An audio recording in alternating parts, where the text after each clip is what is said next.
கர்த்தருடைய பரிசுத்த நாமம் மகிமைப்படுவதாக. இன்று வேத தியானத்திற்காக நாம் உபாகமம் 33வது அதிகாரம் 3வது வசனத்தை நாம் வாசிப்போம். மெய்யாகவே அவர் ஜனங்களை சிநேகிக்கிறார், அவருடைய பரிசுத்தவான்கள் எல்லாரும் உம்முடைய கையில் இருக்கிறார்கள். அவர்கள் உம்முடைய பாதத்தில் விழுந்து உம்முடைய வார்த்தைகளினால் போதனை அடைவார்கள். இந்த வார்த்தை கொண்டு தேவன் நம்மளோடு பேசும்படியாக கண்களை மூடி நாம் ஜெபித்து நாம் ஆரம்பிப்போம். சர்வ வல்லமுள்ள பிதாவே, நன்றியோடு ஸ்தோத்திரிக்கிறோம். நீ நேற்றும் இன்றும் என்றும் மாறாத தேவனாக இருந்து அப்பா ஸ்தோத்திரம் எங்களை நடத்தி வந்த வழிகளுக்காக உமக்கு நன்றி செலுத்துகிறோம். இந்த பிப்ரவரி மாதம் அப்பா ஸ்தோத்திரம், இந்த 3வது வாரத்தில் கூட நீர் பேச போகிற இந்த வார்த்தைக்காக உமக்கு நன்றி செலுத்துகிறோம். உம்முடைய நாமம் மகிமைப்படட்டும், கிருபைக்குள் காத்துக்கொள்ளும். நீர் எங்களோடு பேசுவீராக, வசனத்தின் ஆழமான சத்தியத்தை எங்களுக்கு வெளிப்படுத்தி தருவீராக, அநேகருக்கு பிரயோஜனமாக இருப்பதாக. உம்முடைய வசனமானது ஜீவனுள்ள வசனத்தை நீர் அனுப்பி ஒவ்வொருத்தரையும் விடுவிக்கும்படியாக நாங்கள் செபிக்கிறோம். இயேசு கிறிஸ்துவின் இனிய நாமத்தில் வேண்டிக் கொள்கிறோம் எங்கள் ஜீவனுள்ள நல்ல பிதாவே, ஆமேன். வசனத்தில் நாம் என்ன வாசிக்கிறோம் என்றால், மெய்யாகவே அவர் ஜனங்களை சிநேகிக்கிறார், அவருடைய பரிசுத்தவான்கள் எல்லாரும் உம்முடைய கையில் இருக்கிறார்கள். அவர்கள் உம்முடைய பாதத்தில் விழுந்து உம்முடைய வார்த்தையினால் போதனை அடைவார்கள் என்று நாம் பார்க்கிறோம்.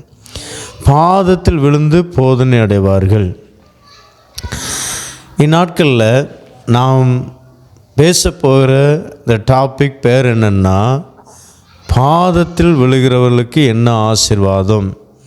இயேசுனுடைய பாதத்தில் விழுந்து கிடக்கிறவர்களுக்கு என்னென்ன ஆசீர்வாதம் வைத்திருக்கிறார் என்பதை இன்று நாம் தியானிக்க போகிறோம். அருமையான தேவனுடைய பிள்ளையே, அநேகர் மனுஷனுடைய காலில் விழுவார்கள். மனுஷனுடைய காலில் விழுந்து அநேக ஆசீர்வாதத்தை பெற்றவர்களும் நான் பார்த்துருக்கிறோம். யூடியூப்பில் பார்த்துருப்பீங்க.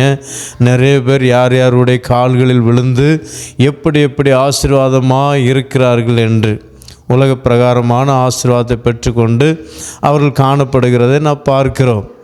ஆனால் தேவன் நமக்கு கொடுக்கிற, தேவனுடைய பாதத்தில் விழுந்து கிடக்கிறதுனால தேவன் நமக்கு கொடுக்கிற ஆசீர்வாதம் என்ன? தேவன் நமக்கு ஆவிக்குரிய ஆசீர்வாதத்தையும் கொடுப்பார், சரீர பிரகாரமான ஆசீர்வாதத்தையும் கொடுப்பார். ஹல்லேலூயா. ஆனால் மனுஷனுடைய காலில் விழும்போது நமக்கு ஒரு வேளை சரீர பிரகாரமான ஆசீர்வாதங்கள் நமக்கு கிடைக்கலாம், ஆனால் ஆவிக்குரிய ஆசீர்வாதம் கிடைக்குமா? அது நான் சொல்ல முடியாது. ஆனால் இயேசப்பாவுடைய பாதத்தில் நீங்கள் விழுந்து கிடக்கும்போது நிச்சயமாகவே உங்களுக்கு ஆவிக்குரிய ஆசீர்வாதம் உண்டு, பரலோக சரீர பிரகாரமான ஆசீர்வாதம் உண்டு. பரலோக ஆசீர்வாதம் உண்டு, பூமிக்குரிய ஆசீர்வாதமும் உண்டு என்பதை நாம் இன்று உங்களுக்கு வேத வசனத்தின் மூலமாக சுட்டி காமிக்க விரும்புகிறேன். ஃபஸ்ட்டு நான் பரிசுத்தவான்கள்னால் யார் என்பதை நான் புரிந்து கொள்ளணும். அநேகர் நினைக்கிறாங்க பரிசுத்தவான்கள்னால் ஊழியக்காரர்கள் தான் பரிசுத்தவான்கள் என்று நாம் நினைக்கிறோம். ஊழியக்காரர்கள் தான் தேவனுடைய பாதத்தில் எப்பொழுது இருக்க முடியும், விசுவாசிகள் இருக்க முடியுமா என்று அவர்கள் சிந்தித்து கொண்டிருக்கிறார்கள்.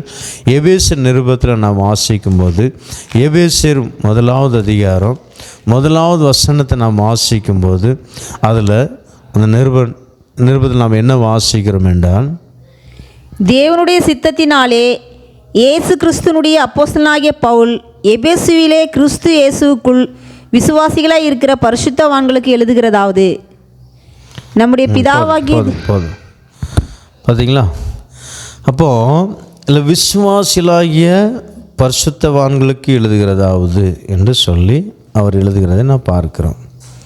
இப்போது விசுவாசிகளும் பரிசுத்தவான்கள் தான், ஊழியரும் பரிசுத்தவான்கள் தான். முக்கியமாக ஷார்ட்டாக அவங்களுக்கு சொல்லணும்னா, புரிகிற மாதிரி சொல்லப்போனால், யார் ஞானஸ்நானம் முழுக்க ஞானஸ்நானம் எடுத்து ஆண்டவருக்கு பிரியமாக பரிசுத்தமான பாதையில் நடக்கிறார்களோ அவர்கள் பரிசுத்தவான்கள். ஹல்லேலூயா. இப்போ அப்படிப்பட்ட பரிசுத்தவான்கள் தேவனுடைய பாதத்தில் விழுந்து கிடக்கும்போது தேவன் என்னென்ன ஆசீர்வாதத்தினால் அவர்களை நிறைக்கிறார் என்று நாம் ஒன் பை ஒன்னாக வாசித்து தியானிக்க போகிறோம். முதலாவது முதலாம் ராஜாக்கள் 18வது அதிகாரம் 42வது வசனத்தை நான் வாசிக்கும்போது, முதலாம் ராஜாக்கள் 18வது அதிகாரம் 42வது வசனத்திலிருந்து நாம் வாசிப்போம்.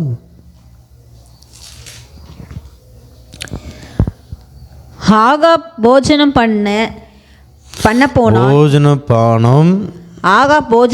பண்ண போனான். பின்பு எலியா கர்மேல் பர்வதத்தினுடைய சிகரத்தின் மேல் ஏறி தரையிலே பணிந்து தன் முகம் தன் காலில் பட குனிந்து தன் ஊழியக்காரனை நோக்கி, நீ போய் சமுத்திர முகமாய் பார் என்றான். அவன் போய் பார்த்து ஒன்றுமில்லை என்றான். நீ இன்னும் 7 தரம் போய் பார் என்றான். 7ஆம் தரம் இவன், இதோ சமுத்திரத்திலிருந்து ஒரு மனுஷனுடைய உள்ளங்கை அத்தனை சிறிய மேகம் எழும்புகிறது என்றான். அப்பொழுது அவன், நீ போய் ஆகாப்பை நோக்கி, மழை உம்மை தடை செய்யாதபடிக்கு இரதத்தை பூட்டி போய்விடும் என்று சொல் என்றான்.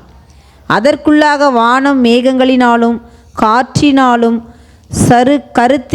கருமழை உண்டாயிற்று. ஆகாப் ரதத்தில் ஏறி இஸ்ரேலுக்கு போனான். கர்த்தருடைய கை எலியாவின் மேல் இருந்ததினால் அவன் தன் அறையை கட்டிக்கொண்டு இஸ்ரேலுக்கு வருமட்டாக ஆகாப்புக்கு முன் ஓடினான். ஆமென். இதில் நாம் என்ன பார்க்கிறோம் என்றால், முக்கியமாக எலியா தேவ மனிதன் ஜெபித்ததுனால அந்த பரிசுத்தவான் முழங்கால் படியிட்டு தேவனுடைய பாதத்தில் விழுந்து கிடந்தபடினால நன்றாக போட்டிருக்கு, எலியா கர்மேல் பர்வத்தினுடைய சிகரத்தின் மேல் ஏறி தரையிலே பணிந்து தன் முகம் தன் முழங்கால்களில் படக்குனிந்து. இப்போ தேவனுடைய பாதத்தில் நான் ஜெபம் பண்ணுறது, தேவனுடைய பாதம்னா என்ன, ஃபஸ்ட்டு அதையும் நம்ம புரிந்து கொள்ளணும். தேவனுடைய பாதம், இப்போ ஒரு மனுஷனுடைய பாதம்னா உங்களுக்கு தெரியும், ஒரு மனுஷன் நிற்கிறார், அவருடைய பாதத்தில் நாம் விழலாம். இப்போ அம்மா அப்பாவுடைய பாதத்தில் சிலவர்கள் விழுவார்கள். அம்மா அப்பா நமக்கு முன்பாக நிற்கிறாங்க, நமக்கு தெரியுது, நாம் விழுகிறோம். சிலர் முதலமைச்சருடைய காலில் விழுறாங்க, தெரியுது, விழுறாங்க. இப்போ தேவன் தெரியாத நாம் விசுவாசத்தில் வணங்குகிறோமே, எப்படி அவருடைய பாதத்தில் நாம் விழ முடியும் இல்லையா? அப்படி ஒரு கேள்வி உங்களுக்குள்ளே வரலாம். எப்படி நாம் அவரை இப்போ சிலர் ஒரு இதை வைத்து வணங்குகிறார்கள், அவர்கள் அவருடைய பாதத்தில் விழலாம். ஆனால் நாம் ஆராதிக்கிற தேவன் விசுவாசத்தில் நாம் ஆராதிக்கிறோம் இல்லையா? விசுவாசத்தில் ஆராதிக்கும்போது நாம் எப்படி அவருடைய பாதத்தில் விழலாம் என்று உங்களுக்குள்ளே ஒரு கேள்வி வருகிறதுனால நான் உங்களுக்கு விளக்கமாக சொல்கிறது என்னவென்றால், அது ஷார்ட்டாக சொல்கிறேன். நீ வேதத்தை வாசித்து ஜெபிக்கிற ஒரு அனுபவம் இருக்குமா, அதுதான் தேவனுடைய பாதத்தில் விழுந்து கிடக்கிற ஒரு அனுபவம். நீ எப்பப்பெல்லாம் வேதம் வாசிக்கிறீர்களோ முழங்கால் ஊன்றி, எப்பப்பெல்லாம் முழங்கால் ஊன்றி கரங்களை உயர்த்தி நீங்கள் ஆண்டோடைய சமூகத்தில் ஜெபிக்கிறீங்களோ, அப்பப்பெல்லாம் நீங்கள் ஏசப்பாவுடைய பாதத்தில் விழுந்து கிடக்கிறீங்கன்னு அர்த்தம். ஹல்லேலூயா. அப்போ இப்படி ஜெபிக்கிற தேவனுடைய பாதத்தில் இருக்கிற உங்களையும் எங்களையும் தேவன் ஆசீர்வதிக்க திட்டம் பண்ணியிருக்கிறார். ஹல்லேலூயா. இந்த வாரத்தில் கர்த்தர் உங்களோடு பேசுகிற வார்த்தை என்னென்னா, நான் உன்னை ஆசீர்வதிப்பேன், மலைகளினால் உன்னை ஆசீர்வதிப்பேன். மலை என்று எதை வெளிப்படுத்துகிறது? இந்த எலியா தேவ மனிதன் ஜெபித்ததுனால பெரிய மழை வந்தது. மலை என்று சொன்னப்போனால் சரீரப்பிரகாரமான, இல்லை என்றால் பூமிக்குரிய ஆசீர்வாதத்தை வெளிப்படுத்துகிறது. பூமிக்குரிய ஆசீர்வாதம். இந்த பூமிக்குரிய ஆசீர்வாதம் ஒவ்வொரு மனிதர்களுக்கும் தேவைப்படுகிறது இல்லையா? பூமிக்குரிய ஆசீர்வாதம் ஒவ்வொரு நாளும் வாழ்வதற்காக உண்ண ஆகாரமும் உடுக்க வஸ்திரமும் இருக்க நல்ல இருப்பிடமும் நமக்கு தேவைப்படுகிறது. எத்தனையோ மனிதர்கள் இந்த சரீர பிரகாரமான இல்லை என்ற இந்த உலக பிரகாரமான ஆசீர்வாதத்துக்காக எல்லாருமே ரவும் பகலும் உழைக்கிறோம் இதற்காக தான். அருமையான தேவனுடைய பிள்ளையே, ஆனால் தேவனுடைய பாதத்தில் கிடக்கிற ஒவ்வொரு தேவ பிள்ளைகளையும் தேவன் பூமிக்குரிய ஆசீர்வாதத்தினால் அவர் நிரப்ப வல்லமை உள்ளவராக இருக்கிறார். நான் ஏழையாக இருக்கிறேன்னு எனக்கு எங்கே கிடைக்கும்? நான் ஒவ்வொரு நாளும் கூலி வேலை தானே செஞ்சிட்ருக்கிறேன். நான் ஒவ்வொரு நாளும் கூலி வேலை தான் செஞ்சிட்ருக்கிறேன். அது பெரிய பெரிய பணக்காரர்களுக்கு தான் ஆசீர்வாதம் வந்து கொண்டே இருக்கும். கூலி வேலை செய்தாலும் சரி, நீங்கள் ஒரு சின்ன ஒரு ஏழையாக இருந்தாலும் சரி, ஏசப்பாவுடைய பாதத்தில் அனுதினமும் நீங்கள் ஜெபித்து பாருங்கள். அவர் உங்களை உயர்த்துகிறாரா இல்லையா என்று நீங்கள் அவரை சோதித்து பாருங்கள். ஹல்லேலூயா. நான் சேலஞ்சு விட்டு சொல்லுவேங்க, நான் ஆராதிக்கிற என் தேவன் அவர் உங்களை உயர்த்துவார், எங்களை உயர்த்துவார். நாங்கள் விசுவாசிக்கிறோம். இதுவரை நம்மளுக்கு கொடுத்தாரு. எத்தனை ஜனங்கள் ஆகாரம் இல்லாமல் இருக்கிறாங்க, எத்தனை ஜனங்களுக்கு நல்ல ஒரு வஸ்திரம் உடுக்க முடியாத நிலவரத்தில் இருக்கிறாங்க, எத்தனை ஜனங்கள் இருக்கிற நல்ல ஒரு வீடு வாசல் இல்லாமல் இருக்கிறாங்க, பிளாட்பாரத்தில் தூங்குறாங்க, பஸ் ஸ்டாண்டில் தூங்குறாங்க, ரயில்வே ஸ்டேஷனில் தூங்குறாங்க. பாவம். ஒரு முறை நான் போன வாரம் நாகூர் போயிட்டு வரும்போது காலையில் ட்ரெயினில் வந்து நான் இறங்குறேன். இப்போது ட்ரெயினில் தூங்கிட்டு இருக்கிறாங்க. பரிதாபமாக இருக்குது. ரயில்வே ஸ்டேஷனில் நான் 3 மணிக்கு இறங்கினேன் நாகர்கோயிலில் காலையில். அப்போது அங்கே ரயில்வே ஸ்டேஷனில் தூங்குறாங்க, வெளியில் படுத்து தூங்குறாங்க. வீடு இல்லை அவங்களுக்கு. தேவன் உங்களுக்கும் எனக்கும் எவ்வளோ ஒரு நல்ல ஒரு அருமையான வீடு கொடுத்துருக்கிறார். ஹல்லேலூயா. வாடகை வீடுனாலும் இருக்கிறதற்கு கர்த்தர் வீடு கொடுத்துருக்கிறாரே. அந்த வாடகை பைசா கொடுக்கறதற்கும் அவர் தானே கொடுக்கிறார். ஒருவேளை நீங்கள் வாடகை வீட்டில் இருக்கலாம். நான் வாடகை வீட்டில் தானே ஐயா நான் இருக்கிறேன், எனக்குன்னு ஒரு சொந்த வீடு இல்லையே. அருமையான தேவ பிள்ளையே, அந்த வாடகை கொடுக்கறதுக்கு அவர் தானே கொடுக்குறாரு. ஹல்லேலூயா. அவர் தானே கொடுக்குறாரு. அப்போ நம்ம அவருக்கு எவ்வளோ நன்றி சொல்லணும். எத்தனை பேருக்கு வாடகை கொடுக்கறதுக்கு முடியல, அதனால தான் அவங்க பிளாட்பாரத்தில் தூங்குறாங்க, அதனால தான் அவங்க பஸ் ஸ்டாண்டில் தூங்குறாங்க, அதனால தான் அவங்க ரோட்டில் தூங்குறாங்க. வறுமையான தேவனுடைய பிள்ளையே, ஏசப்பாவை பிடித்து கொள்ளுங்க. உலக ஆசீர்வாதங்கள் உங்களுக்கு உண்டு. நாம் ஆசீர்வாதமாக இருப்பதே தேவனுக்கு பிரியம். இஸ்ரவேலை ஆசீர்வதிப்பதே தேவனுக்கு பிரியம் என்று பார்க்கிறோம். நாம் தரித்திரனாக இருக்கிறது ஆண்டவருக்கு எவ்வளவும் பிடிக்காதுங்க. நீங்கள் ஆசீர்வாதமாக இருக்கணும், நல்ல வீட்டில் இருக்கணும், நல்ல கார் வாங்கணும், நல்ல ஆசீர்வாதமாக இருக்கணும், நல்ல ஆகாரத்தை கொடுக்கணும், நல்ல வஸ்திரத்தை கொடுக்கணும். அதை தான் ஆண்டவர் விரும்புகிறார். எப்போவுமே தரித்திரம் மாதிரி கிழிஞ்ச வஸ்திரத்தை உடுத்துட்டு அழுக்கு வஸ்திரத்தை உடுத்துட்டு இருக்கிறத ஆண்டவர் விரும்பவே மாட்டார். நல்லா இருக்கணும், டீசெண்டாக இருக்கணும். ஹல்லேலூயா, ஹல்லேலூயா. சாதாரண ஒரு மந்திரிமார்களை பாருங்கள், எம்எல்ஏ எம்பி அவங்களாம் பாருங்கள், எவ்வளோ அருமையான சாதனை. 5 வருஷம் ஒரு பதவிக்காக அவ்வளோ ஒரு டீசெண்டாக இருக்கிறாங்க. நம்ம 1000 வருஷம் அரசாளுவதற்காக தேவன் நம்மளை முத்திரித்திருக்கிறாருங்க, நம்மளை தெரிந்தெடுத்திருக்கிறார். இந்த உலகத்தை 1000 வருடம் நாம் அரசாளுவோம். ஹல்லேலூயா, ஹல்லேலூயா.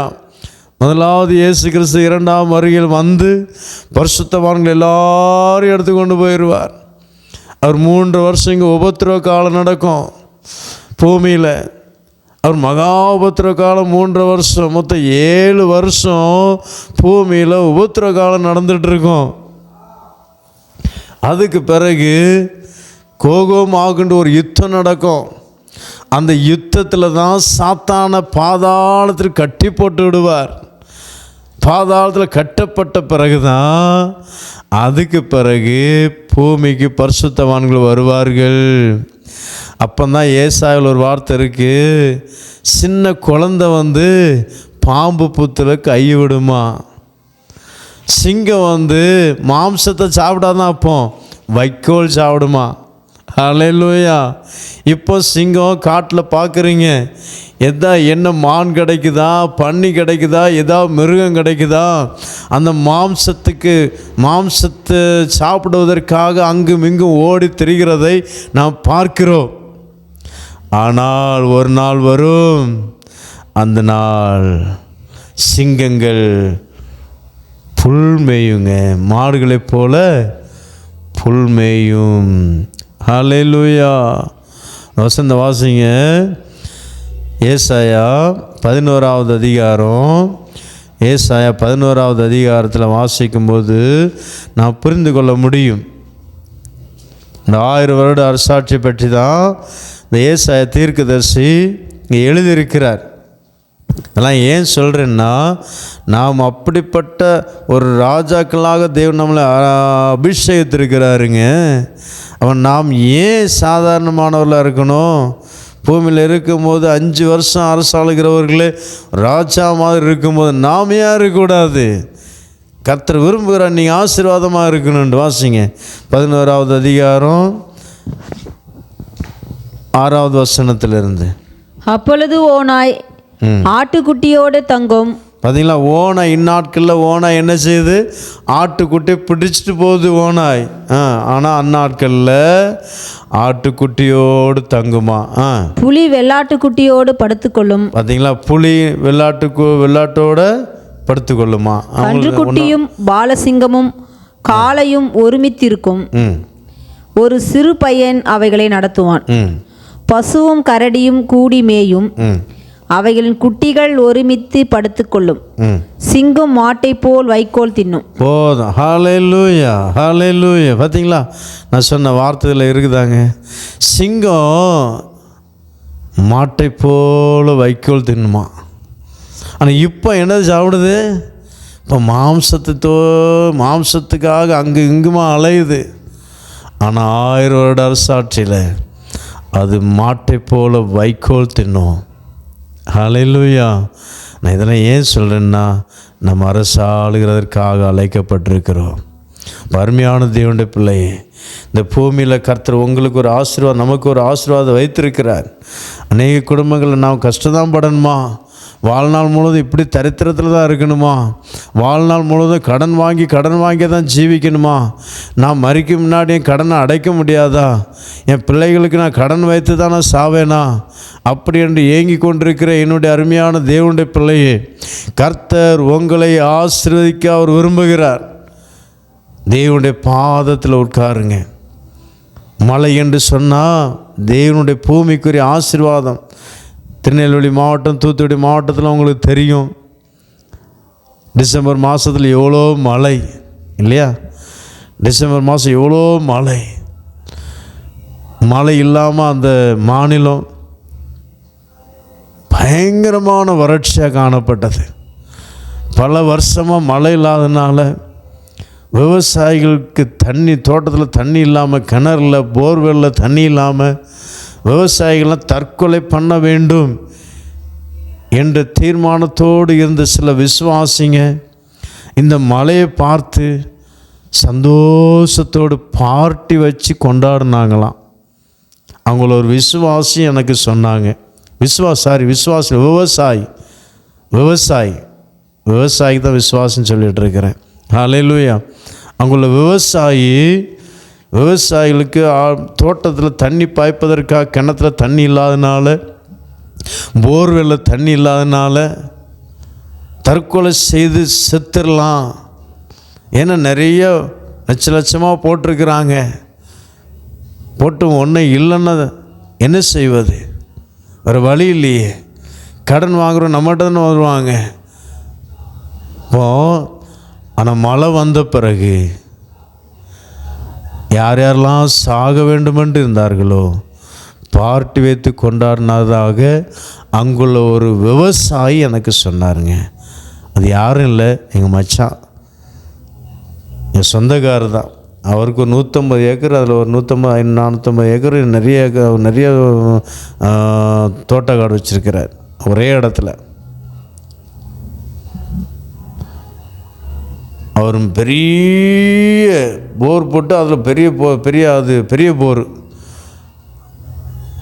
அதில் தண்ணி கிடையாது. அப்படி 4-5 போரில் தண்ணி கிடையாது. ஒரே ஒரு போரில் தான் தண்ணி நல்லா செழிப்பாக இருக்குது. அது எல்லாத்தையும் பாய்க்க முடியல. இப்போ அவர் சொல்லி துக்கப்பட்டார். மாப்பிள்ள ஜோவனுப்பா, ஜோவனு உங்கள் தெய்வத்தை, அவர் இயேசுவை வணங்காத மனுஷன், இயேசுவை அறியாத மனுஷன். ஆனால் சொல்லுவார், மாப்பிள்ள உங்கள் தெய்வத்திட ஜோவனுப்பா, மச்சான் செய்வார், மச்சான் அற்புதம் செய்வார், கடவுள் ஏசப்பா அற்புதம் செய்வார். நான் ஜெபம் பண்ணுறோம். ஆனால் கர்த்தர் பெரிய அற்புதம் செய்தார். வறுமையான தேவனுடைய பிள்ளையே, விவசாயிகளுடைய வாழ்க்கை ஒரு செழிப்புக்கு காரணமாக முடிந்ததுங்க. மழை இப்போது கஷ்டம் தரித்திரம் மாறும். ஆண்டோடைய சமூகத்தில் இருந்து பாருங்கள், வேதத்தை வாசித்து பாருங்கள், ஜெபம் பண்ணி பாருங்கள். அதிகாலையில் நீங்கள் தேவனை தேடி பாருங்கள். எத்தனை பேர் காலையில் அதிகாலை 4 மணிக்கு எழும்புறீங்க, 5 மணிக்கு எழும்புறீங்க, தேவனை சமூகத்தில் உட்காருகிறீங்க. உங்கள் ஒவ்வொருத்தரும் கர்த்தர் ஆசீர்வதிப்பார். ஒருவேளை நீ காலையில் எழும்ப முடியலையா, காலையில் எழும்பி பாருங்கள், ஜெபம் பண்ணி பாருங்கள். சங்கீதம் 46வது சங்கீதத்தில் ஒரு வசனம் வாசிக்க முடியும். 46:5 வசனத்தில், தேவன் அதன் நடுவில் இருக்கிறார், அது அசையாது.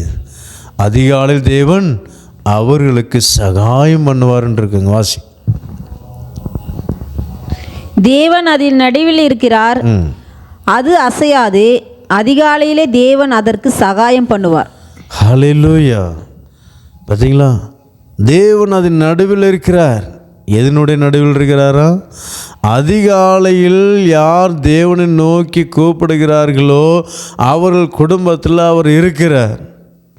அது அசையாது. என்ன காற்று வந்தாலும், எந்த சூறாவளி வந்தாலும் அந்த குடும்பத்தை தொட முடியாது. எந்த போராட்டம் வந்தாலும் அதை அசைக்க முடியாதுங்க. ஏன்னா அந்த குடும்பத்தில் அவர் இருக்கிறார். ஏன்னா அதிகாலையில் தேவன் அவர்களுக்கு சகாயம் பண்ணுகிறார். நீ அதிகாலையில் தேடுகிறவன் என்னை கண்டடைவான். நீதிமொழிகள் ஒரு வசனம் உண்டு, அதிகாலையில் தேடுகிறவன் என்னை கண்டடைவான். அப்போ அதிகாலையில் தான் தேவன் அவர்களுக்கு சகாயம் பண்ணுகிறார். நீ அதிகாலை தேவனுடைய சமூகத்தில் வரும்போது தேவன் வசனவாசி, என்னை சிநேகிக்கிறவர்களை நான் சிநேகிக்கிறேன். எத்தனை அதிகாரம்? நீதிமொழிகள் 8:17.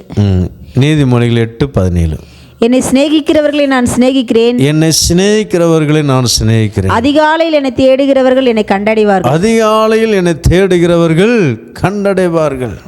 இப்போ அதிகாலையில் நீங்கள் தேடுவீங்கன்னா நீங்கள் அவர் பார்க்க முடியும். அவர் உங்கள் குடும்பத்தில் நிற்பார். அதான் சொல்லப்பட்டிருக்கு சங்கீதம் 46:5. தேவன் அது நடுவில் இருக்கிறார், அது அசையாது. எந்த குடும்பம் அதிகாலையில் எழும்பி தேவனை தேடுகிற பழக்கம் உண்டோ அந்த குடும்பத்தில் மத்தியில் அவர் இருப்பார். அந்த நாள் முழுவதும் என்ன பிரச்சனை, எந்த சூறாவளி, என்ன போராட்டம், பிசாசு உங்களை அழிக்க கொண்டு வந்தாலும் அந்த உங்களை அசைக்கவே முடியாதுங்க. ஹல்லேலூயா, ஹல்லேலூயா. அசைக்கவே முடியாது. ஏன்னா 2வது வார்த்தை தேவன், அது மாத்திரம் இல்லை, தேவன் சகாயம் பண்ணி கொண்டே இருப்பாராம். சகாயம் பண்ணி கொண்டே இருப்பார். அது நாங்கள் ஆண்டோடைய சமூகத்தில் நாங்கள் இருக்கிறதுனால அவருடைய சகாயத்தை நாங்கள் பெற்றுக்கொண்டே இருக்கிறோம். எங்களுக்கு விரோதமாக கூட எத்தனையோ சோதனைகள், எத்தனையோ போராட்டங்கள், எத்தனையோ சூறாவளிகள் அழிக்கும்படியா, நிர்மூலமாக்கும்படியா, விரட்டும்படியா ஆனால் அசைக்க முடியல எங்களை. ஹல்லேலூயா. காரணம் அதிகாலை ஜெபம். ஹல்லேலூயா. காரணம் அதன் நடுவில் அவர் வாசம் பண்ணுகிறார். எங்கள் நடுவில் அவர் இருக்கிறதுனால எந்த பிசாசு உள்ள வந்து கிரியை செய்தாலும் அசைச்சு பார்த்தாலும் நாங்கள் அசைக்கப்படுவதில்லை. ஹல்லேலூயா. இந்த சங்கீதத்தில் ஒரு வசனம் உண்டு, இன்னொரு வசனம் உண்டு. 121வது சங்கீதம் நினைக்கிறேன், 127 28 ஒரு வசனம் உண்டு. அந்த சங்கீதம்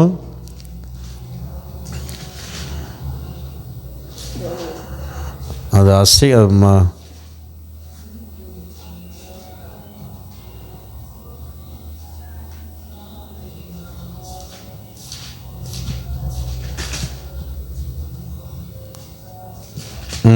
125வது சங்கீதம் 1. கர்த்தரை நம்புகிறவர்கள் என்றென்றைக்கும் அசையாமல் நிலைத்திருக்கும் சீயோன் பர்வதத்தை போல இருப்பார்கள். ஹல்லேலூயா. பார்த்தீங்களா? கர்த்தரை நம்பி இருக்கிறவர்கள் என்றென்றைக்கும் அசையாமல் நிலைத்திருக்கும் சீயோன் பர்வதத்தை போல் இருப்பார்கள். ஹல்லேலூயா. அப்போ கர்த்தரை நம்புகிறவர்கள் என்ன செய்வாங்கன்னா, அதிகாலையில் எழும்புவாங்க. அதிகாலையில் எழும்பி ஆண்டோடைய சமூகத்தில் உட்கார்ந்துருப்பாங்க. சோதரம் சோதரம் சோதரன் சொல்லுவாங்க. ஹல்லேலூயா. அந்த குடும்பம் அசைக்கவே படாது, அசைக்க முடியாது. எந்த பிசாசு நினைச்சா அசைக்க முடியாது. ஹல்லேலூயா. இயேசு கூட மத்திய 7வது அதிகாரத்தில் சொல்லியிருப்பார், கண்மலையின் மேல் கட்டப்பட்ட வீடு காற்றோ மழையோ வெள்ளமோ எது வந்தாலும் சரி அசைக்கவே முடியாது. ஹல்லேலூயா. பருமையான தேவனுடைய பிள்ளையே, கர்த்தர் உங்களை ஆசீர்வதிக்க அவர் திட்டம் பண்ணியிருக்கிறாருங்க. கர்த்தர் நம்மளை ஆசீர்வதிக்க திட்டம் பண்ணியிருக்கிறார். நிச்சயமாக அவங்களுடைய தரித்திர நிலவரம் மாறும். அவருடைய சமூகத்தில் உட்கார்ந்து பாருங்கள். அவர் நிச்சயமாகவே உங்களை ஆசீர்வதிப்பார். இரண்டாவது ஆசீர்வாதத்தை நாம் வாசிப்போம். ஃபஸ்ட்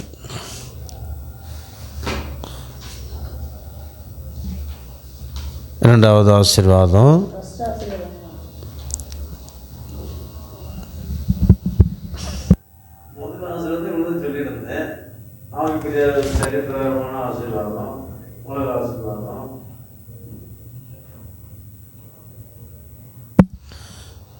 வாசிங்க.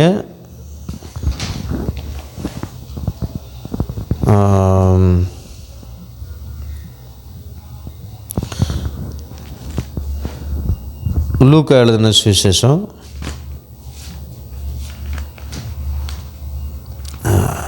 அதற்கு முன்னதாக மத்தேயு 15வது அதிகாரம் 30வது வசனம் வாசிப்போம்.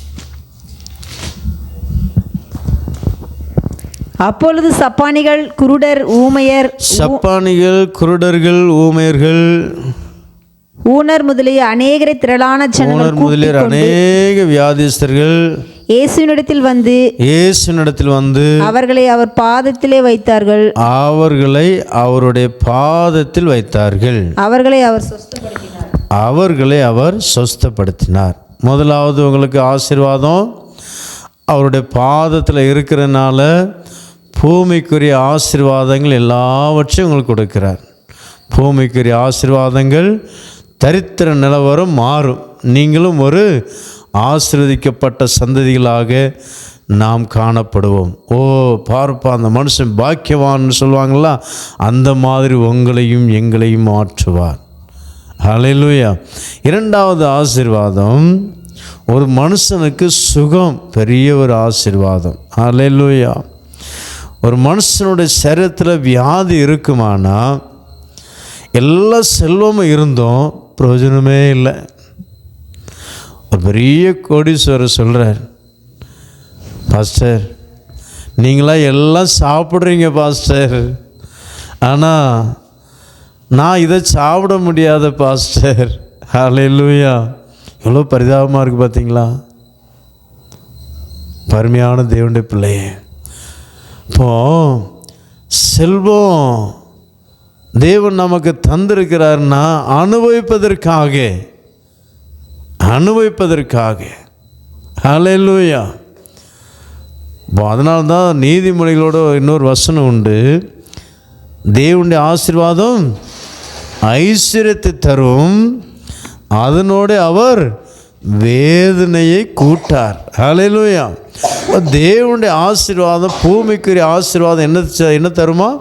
ஐஸ்வர்யத்தை தரும். நிச்சயமா நீங்கள் அவருடைய பாதத்தில் இருப்பீங்கன்னா நிச்சயமாக ஐஸ்வர்யம் தரும். அதான் பூமிக்குரிய ஆசீர்வாதம். ஆனால் வேதனையை அவர் கூட்டார்.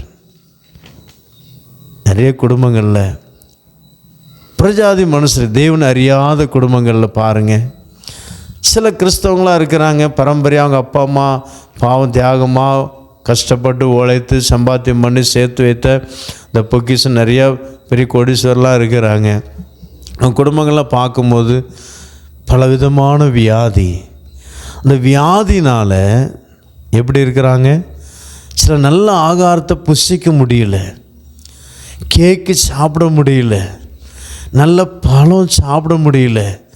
பழம் சாப்பிடுங்க பிரதர் அப்படி சொன்னால் எனக்கு சுகர் அதிகமாகிரும் பாஸ்டர். கொஞ்சம் உரப்பு போட்டு சாப்பிட்டு பாருங்கள், கொஞ்சம் டேஸ்ட் எப்படி இருக்கும் பாருங்கள், எனக்கு பிபி அதிகமாகிரும் பாஸ்டர். ஏன்?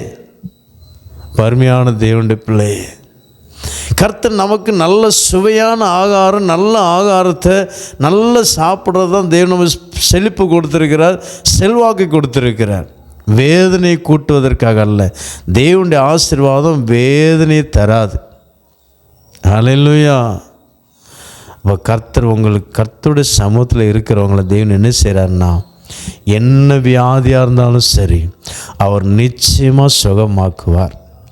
எனக்கு வியாதி இருக்கிறது, நல்ல ஆகாரத்தை சாப்பிட முடியலையே, என் பேரப்பிள்ளை நல்லா ஐஸ்கிரீம் சாப்பிடுது, நான் அதை பார்த்துட்டு இருக்கிறேன், எனக்கு சாப்பிட முடியலையே, எனக்கு சாப்பிடணும் போல் ஆசையாக இருக்குது, என்னால் சாப்பிட முடியலையே, கலங்கி பயத்தோடு பாரத்தோடு இருக்கிறீங்களா? கர்த்தருடைய சமூகத்தில் இருங்க. உங்கள் வியாதி மாறும், உங்கள் பிரச்சனை மாறும். எத்தனையோ பரிசுத்தவான்களை பற்றி சாட்சி சொல்லலாம். வேதத்தில் உள்ள பரிசுத்தவான்களை பற்றி நான் சாட்சி சொல்கிறேன். பூமிக்குரிய அநேக பரிசுத்தவான்கள் சாட்சி பெற்று கர்த்தருக்குள் நித்திரை அடைந்திருக்கிறார்கள். அவர்களை பற்றி சொல்வதை விட உங்களுக்கு சொன்னாலும் உங்களுக்கு தெரியாது. ஆனால் வேதத்தில் உள்ள பரிசுத்தவான்களை பற்றி நான் சாட்சி சொல்ல நான் விரும்புகிறேன். இப்போ நீ யோபை பற்றி நீ எடுத்துக்கொள்ளுங்க. யோபுடைய சரீரத்தில் வந்த வியாதி உங்களுக்கு தெரியும். வஸ்திரம் உடுக்க முடியல, ரெட்டு உடுத்தி கொண்டு ஒரு நல்ல பெட்டில் உட்கார முடியல, சேரில் உட்கார முடியல. அவர் எதில் உட்கார்ந்துருக்கிறார்? சாம்பலில் உட்கார்ந்துருக்கிறார். எவ்வளோ ஒரு பரிதாபம், அவ்வளோ ஒரு பயங்கரமான வியாதி. அந்த சாம்பலில் உட்கார்ந்து கொண்டு அவர் என்ன செய்கிறாருன்னா, ஒரு ஓட்டை எடுத்து அப்படி சுரண்டி கொண்டே இருக்கிறார். இல்லை சொறி குஷ்டமோ என்ன வியாதி தெரியாது, பற்கள்னால் நிறைஞ்சிருக்கும், அப்படி சொரிஞ்சிட்டே இருக்கிறார். அருமையான தேவனுடைய பிள்ளை, சிநேகர்லாம் வந்தாங்க, மனைவி சொல்கிறாங்க, எல்லாரும் சொல்கிறாங்க, இப்போ கூட சொல்லுவாங்க. அருமையான தேவனுடைய பிள்ளை, நான் கூட போன வாரம் நாகூர் போயிட்டு வந்த உடனே எனக்கு கொஞ்சம் பலவீனமாகி போச்சு. ஒரு நாள் எனக்கு அந்த மாதிரி பலவீனம் வரல. பாத்ரூம் போனேன், பூரா ரத்தமாக வருது டாய்லெட்டில். அப்போது எனக்கு தெரிஞ்ச சில டாக்டர்மார் நர்ஸுமார் இருக்கிறாங்க, அவங்ககிட்ட சின்ன ஆலோசனை கேட்டேன். இப்போ டாக்டர் ஒருத்தர் சொன்னார், உடனே ஆஸ்பத்திரி போகிறது நல்லது பாஸ்டர், இல்லைன்னா உடனே நீங்கள் இந்த ஒரு மெடிசன் அனுப்புகிறேன், நீங்கள் வாங்கி சாப்பிட்டா நல்லது பாஸ்டர். இன்னொரு நர்ஸு சொன்னாங்க, சீனியர் நர்ஸுக்கெல்லாம் நர்ஸ் அந்த மாதிரி ஒரு போஸ்ட்டில் இருக்கிறவங்க, பாஸ்டர் இதுக்கு நான் ஒன்றுமே சொல்ல முடியல பாஸ்டர், எனக்கு ஒன்றுமே புரியல பாஸ்டர். அவங்களுக்கு பயம். எங்கள் வீட்டம்மா சொன்னாங்க, வாங்க போவோம், ஆஸ்பத்திரி போவோம். ஏன்னா உலகத்தில் எல்லாருமே சொல்கிறது தான். நானும் அந்த ஸ்டேஜில் இருந்தோம்னா பார்த்துட்டு சும்மா இருக்க முடியாது இல்லையா? இப்போ நமக்கு குழந்தை இருக்குதோ, நம்ம மனைவிக்கு எது ஆனாலும் பார்த்துட்டு அப்படி சும்மா இருக்க முடியுமா? அவங்க விசுவாசத்தில் இருந்தாலும் கூட நம்ம ஆஸ்பத்திரியில் கொண்டு போய் பார்த்தா தான் நமக்கு திருப்தி இல்லையா? நம்ம இருக்க முடியாது, பார்த்துக்கிட்டு இருக்க மாட்டோம். இப்போ அதே போல் யோபுடைய வாழ்க்கையில் கூட மனைவி சொல்லியிருப்பாங்க, ஆஸ்பத்திரி போங்க, மருத்துவமனைக்கு போங்க. ஏன்னா லூக்கா அந்த காலத்தில் பெரிய ஒரு வைத்தியர். அப்போ அவருடைய காலத்தில் லூக்கா இருந்திருக்க மாட்டார். ஆனால் அப்போ என்ன நிறைய வைத்தியர் இருந்திருக்கிறாங்க. பரிகாரி. ஆனால் ஆசாவும் அந்த காலத்தில் நிறைய வைத்தியரை தேடி போனதுனால ஆசா இறந்து போனார். ஆசா ராஜா, யூதாவின் ராஜா. 1 நாளாகுமா 16வது அதிகாரத்தில் நம்ம வாசி. இப்போது அந்த காலத்தில் வைத்தியர்கள் இருந்திருக்கிறாங்க. அப்போ எல்லோரும் சொல்லியிருப்பாங்க யோபுக்கிட்ட.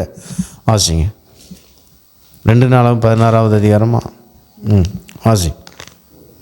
அப்பொழுது ஆசா கர்த்தருடைய ஆலயத்திலும் ராஜாவின் அரண்மனையில் உள்ள பொக்கிஷங்களில் உள்ள வெள்ளியும் பொன்னும் எடுத்து 16வது அதிகாரம் 2 இதில் வாசி.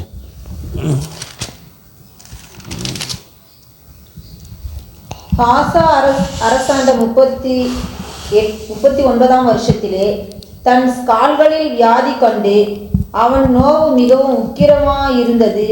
அவன் தன் வியாதியிலும் கர்த்தரை அல்ல பரிகாரிகளே தேடினான். பார்த்தீங்களா? அப்போ இதில் என்ன சொல்லப்பட்டிருக்குன்னா, அப்போ நான் இதை பற்றி உங்களுக்கு விளக்கமாக சொல்ல விரும்பலை. ஆனால் அப்போ பரிகாரி இருந்திருக்கிறாங்க. பரிகாரினா வைத்தியர் பரிகாரி இருந்திருக்காங்க. இப்போ ஆசா கர்த்தரை தேடாமல் பரிகாரியை தேட போனான்னு பார்க்குறோம். ஆசாவுடைய டாபிக் வேறு. ஆசாவுக்கு தேவன் எவ்வளோ நன்மை செய்திருக்கிறார். அந்த 14வது அதிகாரம் 15வது அதிகாரம் 16வது வசனத்தை நீ வாசிக்கும்போது உங்களுக்கு புரியும். ஒரு முறை 9 லட்சம் ஜனங்கள் இவருக்கு எதிராக வராங்க. யூதா ஜனங்களும் பென்யமின் ஜனங்களும் மொத்தமே 3 லட்சம் பேர் தான். 1 லட்சம் தான் படை வீரர்கள் வச்சுருக்கு. மொத்தம் 4 லட்சம் பேர் தான் இருக்கிறாங்க. அவர்களுக்கு ராஜா தான் ஆசா. ஒரு முறை அந்த 14வது அதிகாரம் அந்த வசனம் பலமுள்ளவனுக்காகிலும் 14வது அதிகாரம் எத்தனை வசனம் அது? 11. அதில் அவர் சொல்கிற ஜெபம் பண்ணுறான். ஆசா தன் தேவனாகிய கர்த்தரை நோக்கி கூப்பிட்டு, கர்த்தாவே, பலமுள்ளவனுக்காகிலும் பலனற்றவனுக்காகிலும் உதவி செய்கிறது உமக்கு லேசான காரியம். எங்கள் தேவனாகிய கர்த்தாவே, எங்களுக்கு துணை நில்லும். உம்மை சார்ந்து உம்முடைய நாமத்தில் ஏராளமான இந்த கூட்டத்திற்கு எதிராக வந்தோம். கர்த்தாவே, நீர் எங்கள் தேவன், மனுஷன் உம்மை மேற்கொள்ள விடாதேயும் என்றான். ஆமென். அப்போ இந்த ஜெபத்தில் இதில் என்ன சொல்கிறாருன்னா, இப்போ ஏராளமான ஜனங்க வந்திருக்கிறாங்க, எங்கிட்ட கொஞ்சம் பேர் தான் இருக்கிறாங்க. அவங்கள்ட்ட எதிர்த்து போராடங்களால் முடியல. நீங்கள் எங்களுக்கு உதவி பண்ணுங்கப்பா அப்படின்னு கர்த்தரை தேடி வந்திருக்கிறார் ஆசராஜா. அப்போ ஆனால் கீழே எல்லாம் வாசித்து ஒன்றா விளக்கமாக சொல்ல முடியல, நேரம் இல்லை. ஆனால் கீழே எல்லாம் வாசிக்கும் போது கர்த்தர் அந்த ஆசா உடைய ஜனங்களுக்கு சார்பாக நின்று யுத்தம் பண்ணி ஜெயத்தை கொடுத்தார். ஹல்லேலூயா. ஆனால் அப்படி ஜெயத்தை பெற்ற அந்த ஆசா தேவனை மறந்து மறுபடியும் ஒரு யுத்தம் நடக்குது. மறுபடியும் சில ஜனங்க யுத்தத்துக்கு வராங்க. அந்த 16வது அதிகாரத்தில் வாசிக்கும்போது உங்களுக்கு தெரியும் ஃபுல்லாக. இப்போ அந்த நேரத்தில் சீரிய ராஜாவாகிய பெனாத்தாத்தோடு அவன் ஐக்கியமாகி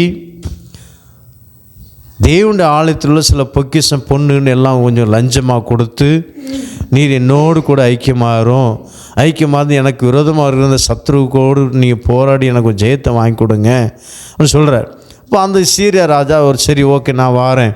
அப்போ அவருடைய படை வீரர்களெல்லாம் இவர்களோடு சேர்ந்து போராடி இவர்களுக்கு ஜெயத்தை கொடுக்குறாங்க.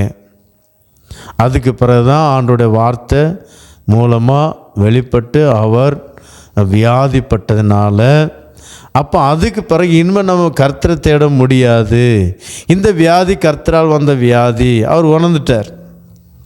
இது கர்த்தரை தேட போனாலும் அவர் எனக்கு சுகமாக்க மாட்டார், தெரிஞ்சு போச்சு. ஏன்னா பழைய காலத்தில் பல்லுக்கு பல் தான். ஆனாலும் மன்னிச்சார். இஸ்ரவேல் ஜனங்க எவ்வளோ பாவம் பண்ணாங்க. மறுபடியும் ஆண்டோட சமூகத்தில் வரும்போது அது ஒரு டாபிக். வரும்போது ஆண்டு மனம் இறங்குவார், மறுபடியும் ஏற்றுக்கொள்வார், மறுபடியும் சத்துருடைய கரத்தில் ஒப்பு கொடுப்பார். ஆண்டவரே எங்களை மன்னிய அப்படிம்பாங்க. மறுபடியும் அவர்களை அந்த சத்துருடைய கரத்திலேருந்து மீட்படியாக ஏதாவது ஒரு தீர்க்கதரிசி எழுப்புவார். நியாயாதிபதிகளை பார்க்கும்போது அது ஒரு சம்பவம். ஆனால் அந்த ஆசை செய்த தப்பு பெரிய ஒரு தேவனுடைய ஆலயத்தில் உள்ள பொக்கிஷத்தை எடுத்து, தங்கத்தையும் வெள்ளியும் எடுத்து அந்த பொல்லாத மனுஷனை கொண்டு லஞ்சம் மாதிரி கொடுத்து, நீ எங்கூட வா. பருமையான தேவனுடைய பிள்ளை இந்த பாவத்தை மன்னிக்க முடியாது. பருமையான தேவனுடைய பிள்ளை. இப்போ இதே போல் நான் இதை ஏன் சொன்னேன்னா, அப்போ அந்த காலத்தில் வைத்தியர்கள் இருந்திருக்கிறாங்க. யோபு வைத்தியர்கிட்ட போகலை. அதை நான் சொல்ல வரேன்.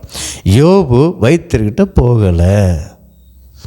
அது வாசிக்கும் போது தெரியும். யோபு 13வது அதிகாரம், யோபு 13வது அதிகாரம் 4வது வசனத்தில் நீங்கள் வாசிக்கும்போது உங்களுக்கு நீங்கள் புரிந்து கொள்ளுவீங்க. யோபு நிறைய பேர் என்ன சொன்னாங்கன்னா, சொந்தங்கள் பந்தங்கள் அவங்களுடைய ஃப்ரெண்ட்ஸு எல்லாருமே என்ன சொல்கிறாங்கன்னா, ஆஸ்பத்திரி போங்க. அதெல்லாம் இப்போல்லாம் எழுதலை. ஆனால் அவர் ஒரு வார்த்தை சொல்கிறத பற்றி நான் புரிந்து கொள்ள முடியும். வாசி. நீங்கள் பொய்யை பிணைக்கிறவர்கள், நீங்கள் எல்லாரும் காரியத்துக்கு உதவாத வைத்தியர்கள். 13வது அதிகாரம் 4வது வசனம். யோபு 13:4 நல்லா எடுத்து பாருங்க. அதில் நல்ல அருமையாக எழுதப்பட்டிருக்கு. நீங்கள் பொய்யை பிணைக்கிறவர்கள், காரியத்துக்கு உதவாத வைத்தியர்கள் என்று அதில் அவர் சொல்கிறாருங்க. அருமையான தேவனுடைய பிள்ளை. இப்போ அவர் தேவனுடைய பாதத்தில் இருந்தால் எனக்கு விடுதலை கிடைக்கும். அவருக்கு ஒரு நம்பிக்கை. அவருடைய பாதத்தில் இருந்தால் எனக்கு விடுதலை கிடைக்கும். அருமையான தேவனுடைய பிள்ளை, என்ன வியாதினாலும் சரி, நீங்கள் மருத்துவரை நாடி போகாதீங்கன்னு நான் சொல்ல மாட்டேன். ஆனால் தேவனுடைய கரத்தில் இருங்க. ஹல்லேலூயா. தேவனுடைய பாதத்தில் இருந்து பாருங்க. கர்த்தருடைய கரத்தில் ஒப்பு கொடுத்து பாருங்க. அதுக்கு பிறகு அவர் சுகமாக்கல, அது உங்கள் இஷ்டம், உங்களுடைய விசுவாசம் எப்படியோ. ஹல்லேலூயா. நீ ஆண்டோடைய சமூகத்தில் உட்கார்ந்து பாருங்க. அவர் உங்களை விடுதலை பண்ணுறாரா பண்ணலையான்னு பாருங்க. நிச்சயமாக விடுதலை கொடுப்பார். எத்தனையோ அற்புதம் பார்த்தீங்களா. யோபுடைய வாழ்க்கை அவர் பெரிய அவர் கரெக்டாக சொல்கிறார். நீங்களாம் காரியத்துக்கு உதவாத வைத்தியர்கள். இந்நாட்களில் நிறைய வைத்தியர்கள் இருக்கிறாங்க, நல்ல வைத்தியர் இருக்கிறாங்க. நல்ல வைத்தியர், நிறைய வைத்தியரில் ஒரு 1000 வைத்தியர்ஸ் டாக்டருமா இருந்தாங்கன்னா அதில் ஒரு 2 வைத்தியர்ஸ் நல்ல வைத்தியர் இருக்கிறாங்க சொல்கிறாங்க. நல்ல. ஆனால் அவங்க மூலமாக அந்த நிறைய பேர் அந்த பணம் எப்படி வசூல் பண்ணலாம் அப்படி அந்த ஒரு மூடில் தான் டாக்டர் வேலை பார்க்குறாங்க, டாக்டர் வேலை பண்ணிட்டுருக்கிறாங்க. இப்போ அருமையான தேவனுடைய பிள்ளையை இந்நாட்களில் நான் பார்க்குறோம்.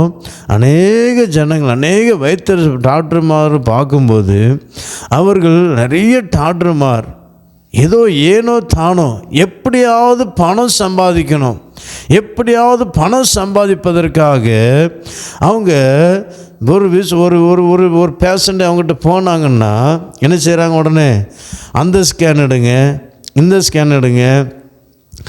கால் முட்டு வேலைக்கு போயிருப்பாங்க. முட்டு வேலைக்கு போனதுக்கு தலையில் ஸ்கேன், தலையில் ஏதோ நரம்பு உங்களுக்கு பிரச்சனையாக இருக்கும், அதனால் முட்டு வலிக்குது, முதுகு எலும்பு ஸ்கேன் பண்ணுங்கள், தலை ஸ்கேன் பண்ணுங்கள், முழு சரீரத்தையும் ஸ்கேன் பண்ணி அந்த ஸ்கேன் இந்த ஸ்கேன்ட்டு ஃபுல்லாக ஸ்கேனுக்கே பைசா எப்படியும் ஒரு 1,00,000 ரூபா வந்துடும். நீ ப்ரைவேட் ஆஸ்பத்திரி போய் பாருங்கள் எவ்வளோ பணம் வசூல் பண்ணுறாங்க. ஹல்லேலூயா. அருமையான தேவனுடைய பிள்ளை, எந்த மனுஷனையும் நம்ம நம்ப முடியும், டாக்டரை நம்பவே முடியாது. ஒரு வேளை உங்கள் பிள்ளைங்க டாக்டராக இருக்கிறாங்களா, உங்கள் பிள்ளைங்க படித்து டாக்டராக இருக்கிறாங்க, உங்கள் பிள்ளைகிட்ட நல்ல அட்வைஸ் கேளுங்க, ஆலோசனை கேளுங்க. அவங்க கரெக்டாக சொல்லுவாங்க, எதுவுமே அவங்க கரெக்டாக சொல்லுவாங்க. ஹல்லேலூயா. அருமையான தேவனுடைய பிள்ளையே, இன்னொரு விஷயம் நான் என்ன சொல்ல வரேன்னா, டாக்டர் உங்களுக்கு கேரண்டி தர முடியுமா? ஆனால் தேவனாவது கேரண்டி கொடுப்பார். அவர் சொன்னால் செய்வார். நீ ஆண்டோட சமூகத்தில் உட்கார்ந்து ஜெபிக்கும் போது உங்களோடு பேசுவார். மகனே மகளே, நான் வியாதி நான் சுகமாக்குவேன் அப்படிம்பார். உன் சரீரத்தில் இந்த பிரச்சனை நான் அதை ஆப்ரேஷன் பண்ணி நான் எடுக்கணுமா, நான் எடுப்பேன். எத்தனையோ பேர் தரிசனத்தின் மூலமாக எத்தனை பேர் சாட்சி சொல்லியிருக்கிறாங்க. சிலருடைய ஒரு ஸ்திரீ ஒரு சகோதரியுடைய வயிற்றில் கட்டி கர்ப்பப்பையில். அப்போ அது பணம், அது அவங்களுக்கு கையில் பணம் இல்லை ஆப்ரேஷன் பண்ணுவதற்கு. இப்போ ஆண்டவர் நான் உண்மைதாப்பா நம்பியிருக்கிறேன், என்ன செய்வது, எனக்கு ஒன்றுமே புரியல. அதிகமாக தேவனுடைய சமூகத்தில் இருந்து ஜெபிச்சிருக்கிறாங்க. நைட்டு அவங்க தூங்கும்போது ஒரு தரிசனம் பார்க்குறாங்க. 2 தேவதூதர் பக்கத்தில் இருந்து இருந்த மாதிரி அவன் சரீரத்தில் ஆப்ரேஷன் தேட்டரில் போன மாதிரி ஆப்ரேஷன் பண்ணி அந்த கட்டியில் எடுத்து தைச்ச மாதிரி அவங்க பார்க்குறாங்களாம்.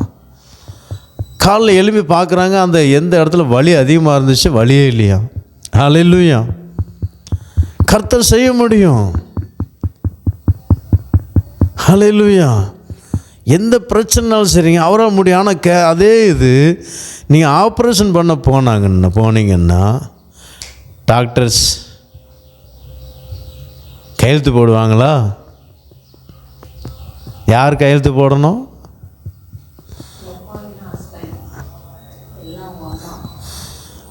நீங்கள் கையெழுத்து போடணும். உங்கள் சொந்தங்கள் வந்து நீங்கள் கையெழுத்து போடணும். ஏன் கையெழுத்து வாங்குறாங்க? டாக்டருக்கே ஒரு கேரண்டி கொடுக்க முடியாதுங்க. டாக்டரை சொல்ல முடியாதுங்க, நான் ஆப்ரேஷன் பண்ணாமல் உயிர் போச்சுன்னா நான் என் பொறுப்பு இல்லை, உங்கள் பொறுப்பு தான் அப்படின்னு கையெழுத்து வாங்குறாங்க. ஆப்ரேஷன் பண்ணும்போது ஒரு வேளை உங்கள் உறவினருக்கு அவங்க உயிர் போயிடுச்சு, நீங்கள் என்கிட்ட எதுவும் கேட்கக்கூடாது, என்கிட்ட எதுவுமே கேட்கக்கூடாது. அதுக்கு தான் கையெழுத்து வாங்குறாங்க. 2 பேர்கிட்ட கையெழுத்து வாங்குவாங்களாம். அருமையான தேவனுடைய பிள்ளை. இப்போ அவங்களே ஒன்றும் முடியலையே, கேரண்டி கொடுக்க முடியலையே, கையெழுத்து வாங்காமல் ஏதாவது ஆர்டர் பண்ணட்டும். எங்கேயாவது பண்ணுறாங்களா? நான் இதுவரை கேள்விப்பட்டதில்லைங்க. ஹல்லேலூயா. யாரும் பண்ண முடியாது. ஏன்னா இந்த மனுஷ சரீரத்துக்கு அதிகாரி கடவுள் தாங்க. அவருக்கு தான் தெரியும். இந்த நரம்பு இங்கே போய் கிடக்கு, இந்த நரம்பு அங்கே போய் கிடக்கு. மனுஷன் ஆப்ரேஷன் பண்ணாமல் ஏதாவது நரம்பு தவறுதலாக வெட்டுப்பட்டுச்சுன்னா போச்சு, எல்லாமே போச்சு. அதனால தான் அவர் கையெழுத்து வாங்குறாங்க. எல்லா நரம்பை பற்றி எவ்வளோ தான் படிப்பு படித்தாலும், எலும்பை பற்றி எவ்வளோ தான் படிப்பு படித்தாலும் அவங்க ஒன்றும் தெரியாது. ஏன்னா இந்த சரீரத்தை படைத்தவர் அவருங்க, அவருக்கு தான் தெரியும். இப்போ சாம்சங் மொபைல் வாங்குறீங்க, நோக்கியா மொபைல் வாங்குறீங்க, சாம்சங் மொபைல் வாங்குறீங்க, ஆப்பிள் மொபைல் வாங்குறீங்க, ஏதோ உங்களுக்கு பிடித்த கம்பெனி மொபைல் நீங்கள் வாங்குறீங்க. 1 வருஷம் கேரண்டி கொடுக்குறாங்க. 1 வருஷம் கேரண்டி. இந்த 1 வருஷத்துக்குள்ளே சாம்சங் மொபைல் நீங்கள் வாங்கியிருக்கீங்க, அது கேரண்டி ஏதோ பிரச்சனை ஆகி போச்சு.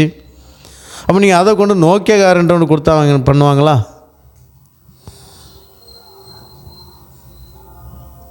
எப்படியாவது பண்ணி கொடுங்க, எனக்கு அங்கே போக முடியாது, ரொம்ப தூரமாக இருக்குது, போக முடியாதுங்க, எப்படியாவது பண்ணி கொடுங்க. அவன் இதில் என்ன ஆனாலும் கூட நீங்கள் ஏன்ட்ட கேட்கக்கூடாது அப்படி சொல்லுவான். கண்டிப்பாக அந்த கடன் சொல்லுவாங்க. இல்லை என்ன ஆனாலும் பார்ப்பேன், ஏதாவது உள்ட்டா ஆச்சுன்னா ஏன்ட்ட கேட்கக்கூடாது அப்படின்றாங்க. கண்டிப்பாக சொல்லுவாங்க. முதல் சொல்லுவாங்க, இது எங்களுடைய வேலை கிடையாது, நீங்கள் அங்கே கொண்டு போகணும், அங்கே தான் அவங்க தான் சரி பண்ணுவாங்க அப்படிம்பாங்க. இல்லை பாருங்கள், எனக்கு அங்கே போக முடியாது, நீ கொஞ்சம் தயவு செய்து ஓப்பன் பண்ணி பாருங்கள், செய்வோம், என்ன பிரச்சனை தான் என்கிட்ட கேட்கக்கூடாது. கண்டிப்பாக சொல்லுவாங்க. சில நேரத்தில் நான் இது போயிருக்கிறேன், இதை நீங்கள் அங்கே கொண்டு போனீங்கன்னா நல்லா பார்ப்பாங்க அப்படிம்பாங்க. நான் கடையில் சாதாரண கடையில் நீங்கள் கொஞ்சம் பண்ணி கொடுத்துருங்களா, பரவாயில்ல, நீங்கள் உங்களுக்கு எது பரவாயில்ல, எந்த பிரச்சனை வந்தாலும் பரவாயில்ல அப்படின்னா சில இந்த ஒருக்கா சாம்சங் ஃபோனில் பின்னாடி இந்த அது என்னது இந்த கவர் அப்படி போயிடுச்சு, பேட்டரி அப்படி தெரியுது. நான் ரப்பர் பேண்டை தான் போட்டு வச்சுருந்தேன். இப்போ சிலர் சொன்னாங்க சாம்சங் சர்வீஸ் சென்டருக்கு போயிருங்க அப்படின்னாங்க. நான் அப்போது ஒரு கடை இருக்கிற குடியாத்தத்தில் ஒரு கடை இருக்குது. அந்த கடைக்கு கொண்டு போய் கொஞ்சம் ஒட்டி விடுங்களா, அந்த கடை வச்சு நீங்கள் சர்வீஸ் சென்டர் போய் வேணால் ஃப்ரீயாக வெட்டி கொடுத்துருவாங்க, இது நாங்கள் ஏதாவது எங்களுக்கு ஒன்றுமே அப்படியே பேசுகிறாங்க. பரவாயில்லைங்க ஏதாவது ஒட்டி கொடுங்க அப்படின்னு நான் சொன்னவர் மறுபடியும் அவங்க ஒட்டி கொடுத்தாங்க.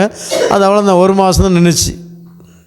ஏதோ கூடின போனால் இருக்கிறதுனால அவங்க சரியாக கவனிக்கலை, பயந்து ஏதோ கவனிக்கலாமல் ஒட்டி கொடுத்து ஒரு மாதிரி இப்போ மறுபடியும் அது கவர் விட்டுடுச்சு.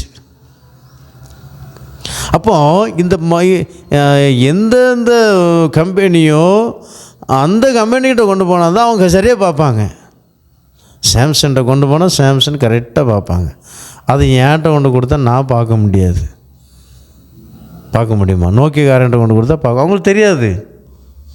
அதே போல் நம்மளை உண்டாக்குனவர் கர்த்தர். நம்மளை உண்டாக்குனவர் யார்? கர்த்தர். கர்த்தர் தான், அவருக்கு தான் தெரியுங்க. இந்த தலையில் உள்ள நரம்பு எத்தனை நரம்பு, அது எங்கே பின்னி கிடக்கு, முதுகில் உள்ள நரம்பு, கையில் உள்ள நரம்பு, காலில் உள்ள நரம்பு, எல்லா நரம்பு எங்கெங்கே இணைக்கணும்னு அவருக்கு தெரியும். யோபுக்கு அதான் ஒரு விசுவாசம், அவர் என்ன சேவப்படுத்துவார். ஹல்லேலூயா, ஹல்லேலூயா. அதனால 42வது அதிகாரத்தில் ஒரு வார்த்தை சொல்லுவார், தேவரீர். அவருக்கு வாசிங்க 42வது அதிகாரத்தில் 1வது வசனத்தில் நான் வாசிக்கும்போது, தேவரீர் நீ சகலத்தையும் செய்ய வல்லவர், நீ செய்ய நினைத்தது தடைப்படாது என்று அறிந்திருக்கிறேன் என்று சொல்லுவாருங்க. அந்த அறிவு யாருக்கு இருக்குதோ அவங்க மருத்துவமனைக்கு போக மாட்டாங்க. ஹல்லேலூயா. தேவரீர் தேவரீர் சகலத்தையும் செய்ய வல்லவர், தேவரீர் நீ சகலத்தையும் செய்ய வல்லவர், நீ செய்ய நினைத்தது தடைப்படாது என்பதை அறிந்திருக்கிறேன், நினைத்தது தடைப்படாது என்று அறிந்திருக்கிறேன். ஹல்லேலூயா. இந்த ஒரு அறிவு நமக்கு இருக்குமானா போதுங்க, நம்ம ஆண்டோட சமூகத்தில் உட்கார்ந்துருப்போம். ஆண்டோட சமூகத்தில் உட்கார்ந்துருப்போம். அவர் என்ன செய்வார்? சுகத்தை தருவார். ஹல்லேலூயா, ஹல்லேலூயா. பருமையான தேவனுடைய பிள்ளையே, தேவனால் கூடாத காரியம் ஒன்றும் இல்லைங்க. இந்த உலகத்தில் நமக்கு சுகம் மிக மிக அவசியம். சுகம் இல்லைன்னா ஒன்றுமே இல்லைங்க. சுகம் இல்லைன்னா ஒன்றுமே இல்லை. அநேகருடைய சரீரத்தின் நாட்களில் பார்க்குறோம், வியாதி வியாதி வியாதி வியாதி வியாதி வியாதி. அப்போ இயேசுடைய காலத்தில் கூட அநேக வியாதிஸ்தர் இருந்திருக்கிறாங்க. நீ லூக்காவோட ஒரு வசனம் வாசிக்க முடியும். 18 வருஷமான பெரும்பாடுள்ள ஸ்திரீ பற்றி அதில் போட்டிருக்கோம். அதை வாசிக்கும்போது அநேக வைத்தியர்களால்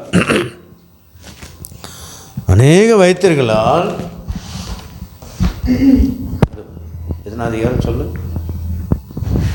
மார்க்கு 5ஆம் அதிகாரம் 25லிருந்து.